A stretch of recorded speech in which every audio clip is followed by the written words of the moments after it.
जरा जरा मुस्कुरा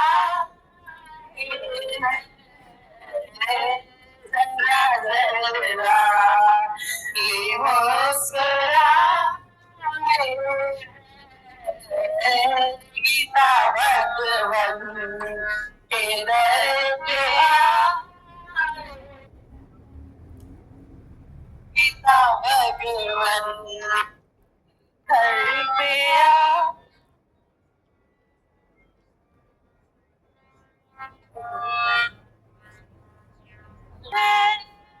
मैं मुस्कुरा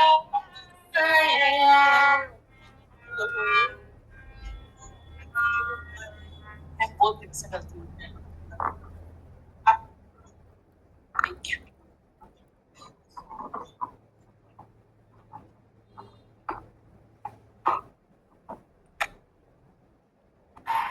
हेलो, ओम बोलते हैं।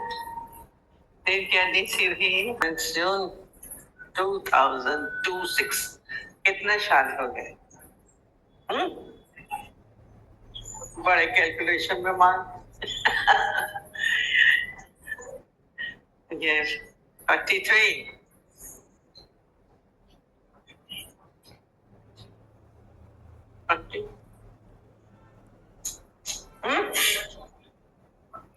43 ना, 46 बोल रहे हैं, कभी मैं रुक गई। इतने वर्ष बीत जाने के बाद भी आज देखिए, किसी को कोई इनविटेशन नहीं था, किसी को बुलाया नहीं था, बोला नहीं था, पर सब आज हम सब कैसे एकत्रित हुए, केवल ये उनकी महानता। जी हमने बोला है, अनंत काल बीत जाने के बाद सतगुर होता, सतगुर होता है। पर सिद्ध बहुत होते हैं। सिद्ध कौन होते हैं? जो केवल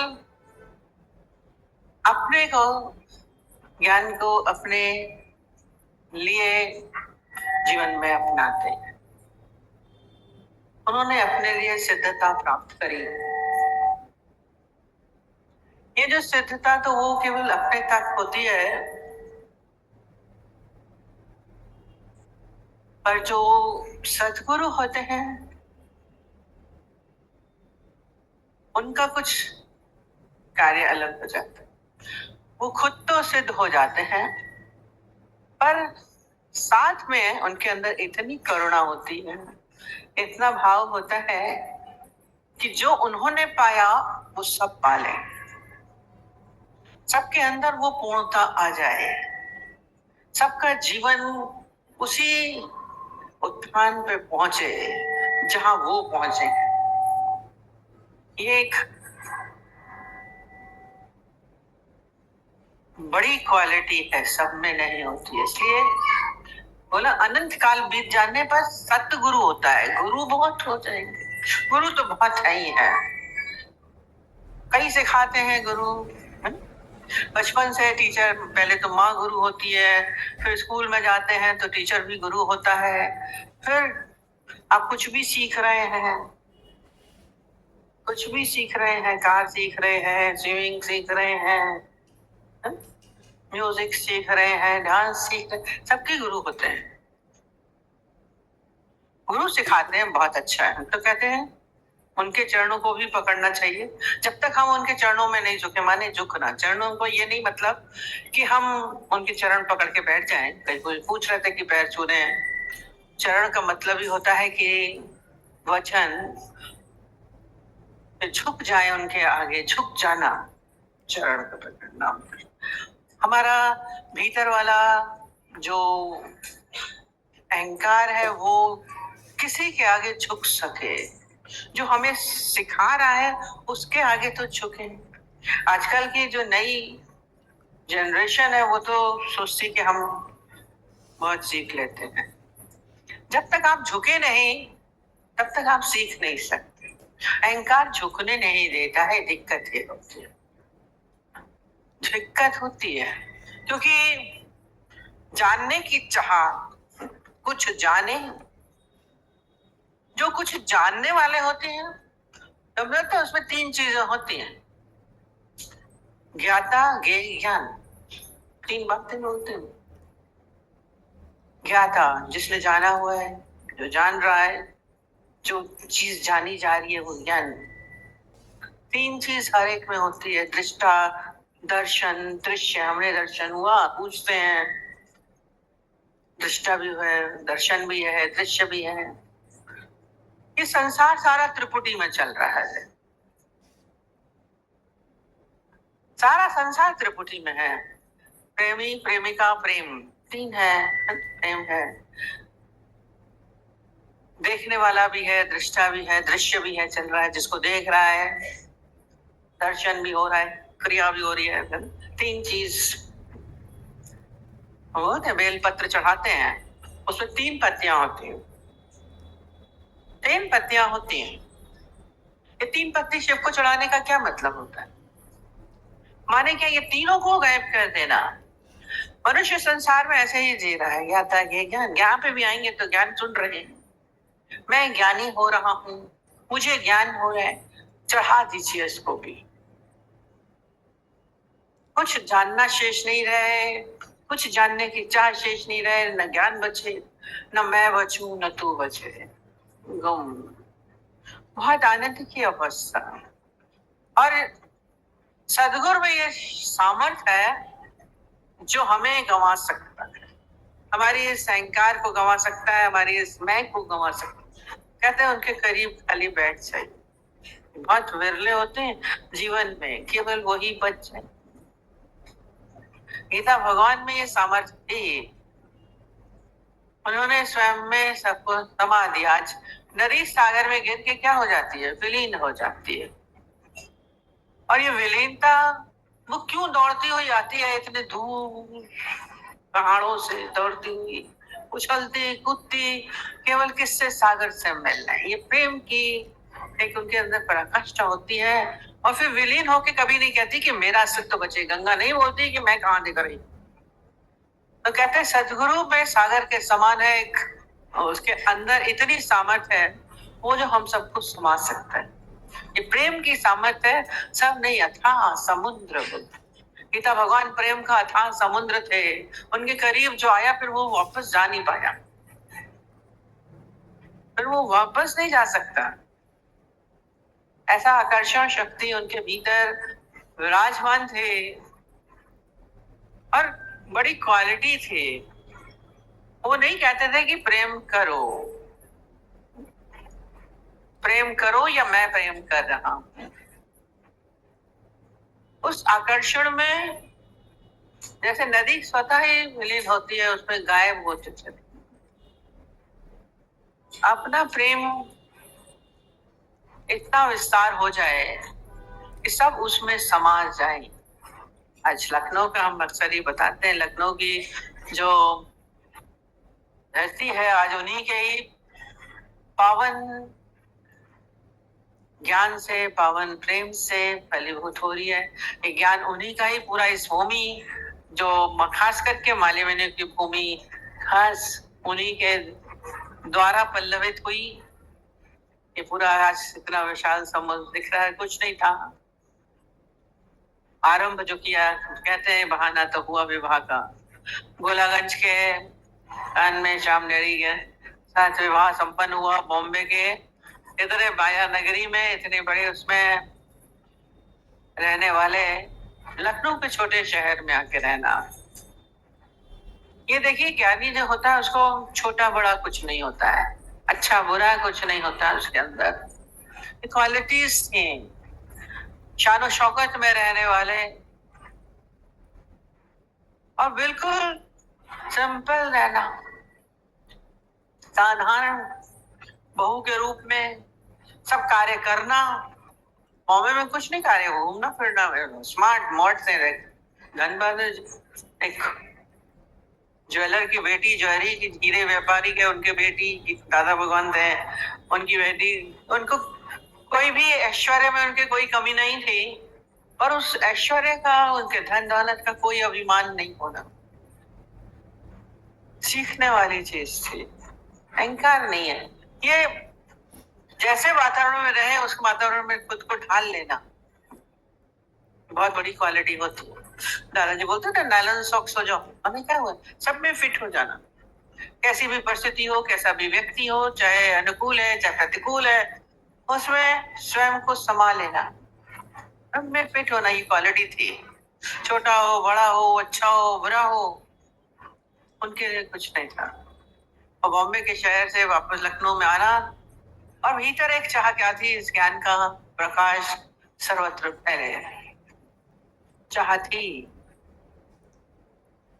वो कैसे, तुलसी माता सबसे पहले उनके पास गए, पड़ोस में थी बिल्कुल, और जाके उनको मालूम था हारमोनियम बहुत अच्छा है, संगीत के सुर सम्राट थे गीता भगवान, सम्राट। अभी बोला इंटेलिजेंट, एक बार सुन लिया तो उनके फिर से उनको सुनने की जरूरत नहीं पड़ती थी। सबको उनको बहू बहू बहुत अच्छा गाती है, सब उनके पास देखने जाते हैं, वो दिखाई होती। तो तुलसी माता भी गए, हारमोनियम पे क्या करती हो, भजन गाती हो, भजन सुनाती। उनको मालूम था ये गुरुवान है, ज्ञानी है, उनसे ज्ञान की वार्ता हुई। गीता भगवान को एक मिला जो, क्योंकि संसारिक लोग तो संसारिक बातें करते थे, है ना? बॉम्बे की बात कर लो, कपड़ों की बात कर लो, गहनों की बात कर लो, ज्वेलर, और संसारिक बातें सब पड़ोसी जो भी आ रहे थे कर रहे थे। एक तुलसी माता ने थोड़ा उनसे ज्ञान की वार्ता की, उनको भीतर अच्छा लगा कि कोई तो इस और जिसका रुख है परमात्मा की तरफ। बोले हमारा तुम्हारा कोई गुरु है? बोले हमारा गुरु है। तुमने क्या सुना? ये सुना, उन्होंने अपना सुनाया, और एक चर्चा शुरू हो गई। बोला हम तो, हमको ज्ञान सुनाओगे? सुनाया। तो ये वार्ता शुरू हुई, तो उसे माता की, फिर मम्मी और पार्वती आंटी थी गई, और ये ज्ञान की वार्ता उनसे भी हुई। जो उनके साथ गई थी पार्वती बहुत दुखी थी परिवार से, दुखी हृदयों को ये प्रेम का मरहम का काम करता है, वो उन्होंने लगाया। दुखी हृदयों के भीतर से दुख का निवारण करना, ये उनकी बड़ी क्वालिटी थी। अपने प्रेम का इतना मरहम लगा लेते थे कि उनके जख्म उनको लगते नहीं थे। जब बहुत तेज जख्म हो ना, तो उसके ऊपर एक मलहम लगा देते थे तो बड़ा अच्छा लगता। तो ऐसे ही सबके जीवन में क्या हो जाता था, उनकी कष्ट, उनकी परेशानियां, उनकी चिंताएं, उनके दुख उनको लगते नहीं। जो साथ में गई थी वो भी इतनी अंदर में सुखी हुई, शांत हुई, उनके सारे दुख जैसे लग रहा था कि पीछे थे वहीं के वहीं, अब उनको नहीं लग रहे थे, उनको नहीं सता रहे थे। अब उनका सिलसिला शुरू हो गया था। रोज गोलागंज की दूर थी उस समय, तो न कारें थी न कुछ थी, छोटी एक रिक्शा में जाना, धूप में फिर वापस आना। मम्मी का बहुत प्यार हो गया था, उनका प्यार रोज। उस समय गोलागंज बहुत दूर लगता था, पर उनको प्रेम में दूरियां नहीं लगी। और फिर गीता भगवान का तो बोले सत्संग में आओगे तो एक छोटे से कमरे में गोलागंज के सब जाते हैं, देखते हैं, वहां से ज्ञान की वार्ता हुई। सास ने बोला हाँ यहाँ सुना सकती हूँ। बोले मैं गीता पढ़ रही हूँ। और गीता के लिए कितना अच्छा, नंद को भी अपने प्रेम में वश कर लिया। बोलते हैं नंद को करना करना मुश्किल होता है, नंदे सारी, हम रोज अक्सर ही बताते काट की नंद भी बुरी होती। और मीरा भगवान तो नंद थी, वाह नंदे आई है, नंद आई, बड़ी लोग घबराते हैं नंदों से। पर वो उन्होंने क्या किया, अपने वश में कर लिया। बोला तुम हिंदी बहुत अच्छा पढ़ती हो, मेरे को गीता पढ़ के सुनाओ। और उनको बहुत तारीफ करके, क्या करें, तारीफ करके किसी को गुलाम बनाया जा सकता है? आप लोग बोलेंगे बुराई करके गुलाम बनाएंगे, नहीं, डांट के गुलाम नहीं बनाया जा सकता है। ये टेक्निक थी, प्रेम से अपने वश में करना। खूब तारीफ की, तुम्हारी हिंदी अच्छी है, तुम यूपी की हो, तुम रोज गीता पढ़ो। रोज गीता का पाठ लेकर के, योग वशिष्ठ लेकर के बैठ जाते थे। अब फिर तो उनको डिटेल तो गीता भगवान का तो सत्संग चल जाता था, और वो भी इतने घंटे वो भी बैठी सत्संग सुनती। आज देखिए कहाँ पे उनका स्थिति हो गई। पूरे ससुराल के हर एक को अपने प्रेम के वश में कर लेना, सब इज्जत देते हैं। देवर, सुंदर चाचा देवर थे उनके, देवरानी, सास, सासी, मौसिया, सास, बहुत परिवार बड़ा था। सबको उन्होंने क्या किया? प्रेम से वश किया, अपना बना लो। मारेंगे मारेंगे, उनका मोटो था क्या? मारेंगे मारेंगे, मगर प्रेम से। प्रेम से लड़के झगड़ के, गुस्सा करके, बुराई सुना करके आप क्या कहते हैं? दूरियां बनाते हैं, खिंचाव होता है, खींचातानी होती है। हर संबंधों को कैसे जिया जाए ये उन्होंने सिखाया अपने जीवन में, आदर्श रख के। देवर के साथ भी संबंध, सास के साथ भी। सास मालूम था कि पता है बहू है तो सारे बहू से तो सब काम लेंगे, तो पापड़ भी बनवा रही है, कारा भी बनवा रही है, सब करो। और कर देती थी, सिलाई बहुत अच्छी आती है, सिलाई भी करो। और सर्वगुण संपन्न तो थी, सब कुछ था। सब अरे सारी कलाएं थी, यानी कि खाली म्यूजिक ही थी। घर के काम भी बहुत अच्छे, सिलाई के दे दिए 4-4 ड्रेसेस एक साथ। और क्या किया उन्होंने? वो सोची 4-5 दिन तक, 10 दिन तक सिलती रहेगी। और उन्होंने क्या किया? एक ही दिन में सारे एक साथ रख के काट दिए। इतने दिन में तुम सिल के आ गई थी जल्दी। स्पीड बहुत थी, स्लो काम नहीं पसंद आता है, क्यों? स्पीड। धीरे धीरे कहते क्या रेंगते हुए काम करते, चाल भी खूब तेज, स्मार्टनेस थी। और क्या किया? सब काम जब सास को दे रही है हाथ में, तो सास तो प्रसन्न होगी। सीधी तो ठीक है, फिर भी सास तो सास ही होती है। पर उसको भी अपने वश में किया, देवर को भी अपने वश में किया। उसकी शादी कराई अपने हाथों से, फोटो भेजी थी अभी भी उन्होंने अपनी शादी की। तो ये ग्रस्त विच रहे उदास, रहे भी सबके साथ में, ग्रस्त में, पर फिर भी निर्लिप्त थे। ज्ञान में अपना सारा समय, सुबह चाहे यहाँ बड़ी कठिनता से, निष्कामता भी बड़ी मुश्किल कठिन काम है, उन्होंने अपने शरीर को बस बताया। अब बाहर घर से बहू कैसे निकले? यहाँ मालेवेन्यू में आने के लिए मम्मी बोलती थी आ जाओ, आप सत्संग कर लेते हैं यहाँ पे। शुरुआत की थी, थोड़े से लोग पड़ोसी होते थे, जाते थे। अब तो सब पड़ोसी गायब हो गए। सब इतना वो कमरे में बैठ के, मम्मी के वाले कमरे में सत्संग आरंभ हुआ था मालेवेन्यू में। अब वहां से किसी को यहाँ तो पता नहीं था, मम्मी ने बोला आ जाओ। अब वो कैसे आई? तो बोलती थी वो मेजर की वाइफ है, उसने मुझे लंच में इनवाइट किया है, इसलिए आ रहे हैं। और बिना खाए हुए आती थी यहाँ पे, पता ही नहीं होता था भाई, चाय पानी पिला दिया, खिलाने में ज्यादा खाना तो बोला ही नहीं था, तो कैसे भूखे रह करके उन्होंने सत्संग सुनाया, अपने शरीर को भी कष्ट देकर। तो बोलते थे तुम लोग तो गाड़ियों में आते थे, ये तो तकलीफ में जिए। जीवन को अपने लिए, दूसरों के लिए, अपने शरीर का ध्यान नहीं करना। आपने बोला ना सतगुरु हो तो अपने लिए सिद्ध होके बैठ गए, बहुत अच्छा, हम तो हो गए। पर उन्होंने दूसरों के हित में, दूसरों के लिए अपने जीवन को क्या किया? तपाया, तप तप। अपने लिए लोग तप करते हैं, उन्होंने दूसरों के लिए तपस्या की और फलीभूत भी हुई। ऐसा नहीं है, धीरे धीरे मम्मी, गुरुजी सब बनते गए। माया जी, माया की मम्मी थी पहले, बहुत सारे थे। इस वक्त लीलू जी, सबको बड़े प्रेम से उठाते थे। जो भी उनके करीब आया वो उनका हो के रह गया।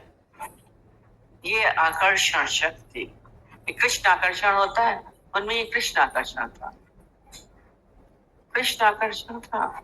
और ज्ञान के हर पहलू पे उनका जैसे कमांड था, ऐसा नहीं कि एक ही बात कर रहा है, प्रेम बोल रहा है तो प्रेम नहीं, ज्ञान के हर। और वैसा ही ज्ञानमय जीवन, अपने जीवन का आदर्श रख के जाते हैं। जो सदगुरु होते हैं वो अपने जीवन का आदर्श दे के जाते हैं, तेरी राहों पे चलते रहते। यदि हम बोलते हैं ना, रोज बोलते हैं रॉयल रोड बना के जाते हैं, गुरु लोग होते हैं ना, पगडंडियां नहीं होती, पगडंडियां हम लोग चुनते हैं। पगडंडियों पे क्या होते हैं? बिखर जाते हैं, पर उसमें मरने क्या होता है? मार्ग मिलता है। ये जीवन का मार्ग हमारा क्या होगा? उन्होंने स्वयं को क्या कर दिया? गायब कर दिया, विलीन कर दिया। अभी बात हो रही थी तुरीय अवस्था से भी ऊपर स्थिति हमारी वो जीवन में बन जाए। उन्होंने बोला नहीं, पर उन्होंने क्या किया? बोला अपने वचनों, कहता है सबको, मैं अपनी आवाज हो रहा हूँ। एक कवि ने बोला था, हमें बहुत अच्छा, मैं अपनी आवाज बो रहा हूँ। मैंने कहा ये आवाज कैसे बोते हैं? लोग बीज बोते हैं ना, सबके हृदयों में अपनी आवाज बो रहा हूँ। आवाज बोना क्या? अपनी जो वचन थे सबके हृदय में ऐसे आ गए, बैठ गए, बीच गहराई में जाता है ना, बोल देते हैं, गहराई में जाता है और फिर क्या होता है, पल्लवित होता है। वो हरेक के अंदर ऐसे बीज पड़े, बो दिए उन्होंने ज्ञान के, कि वो बड़े हो गए। तुलसी माता तो मेरे को बोलती थी, तुम्हारे अंदर तो ज्ञान के पेड़ जम जाए, तो जरूर जम जाए। वास्तव में जब उन्होंने ऐसा अच्छा बीज बोया तो पेड़ तो बनेंगे। और तो सारे पौधे सूख सकते हैं, पर इनके हाथ का वो जो कहते हैं ना, किसी किसी माली के हाथ का जो होता है, बहुत कोई भी पौधा सड़ता नहीं है, पल्लवित होता है। वृक्ष बने, फल लगे, और वो उस वृक्षों से और फलों से और वृक्ष बनते रहे। ये अपनी आवाज वो के चले गए, कभी भी ऐसा नहीं है। एक सारे वन बन गया, ज्ञान का वन, चारों तरफ दूर दूर तक वो फैला हुआ है। सबको अपने प्रेम के आकर्षण में लोग उनको भूल नहीं सकते, जाते थे।